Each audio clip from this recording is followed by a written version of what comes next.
આજે તો હું ધાબે ગઈ ત્યાં મેં સુંદર નજારો જોયો। મસ્ત ઠંડો ઠંડો પવન હતો અને કબૂતર ચણચણતા હતા। પછી મેં નીચે આવીને જોયું તો ત્યાં પોપટ પણ ચણચણવા આવ્યા હતા અને અમારા બગીચામાં મસ્ત ફૂલ ખીલા। ત્યાં પરમ પૂજન રમતા હતા। પછી એના થોડાક ફોટા પાડ્યા અને પરમ પૂજન રમતા હતા તો મારે રસોઈ કરવાની હતી એટલે હું ફ્રી થઈ રસોડામાં આવી, વાસણ ગોઠવી દીધા અને બાજરાના રોટલા બનાવવાના હતા તો આપણે લાગી ગયા કામે।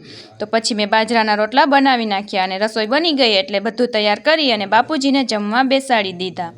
અમે પણ જમી લીધું અને પૂજન પરમને હિંચકાવતો હતો। પછી હું બેયને લઈ અને અમે થોડી વાર તડકે બેસવા ગયા।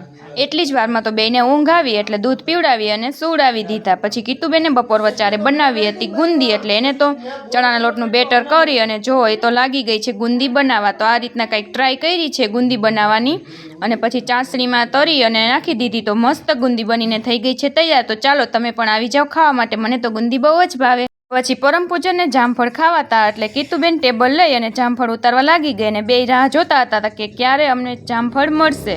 પછી રસોઈ બનાવી નાખી, દાળ ભાત શાક અને રોટલી। તો ચાલો તમે પણ આવી જાઓ ગરમા ગરમ દાળ ભાત શાક અને ગુંદી ખાવા માટે। વિડીયો ગમે તો લાઈક કરી દેજો। Thank you.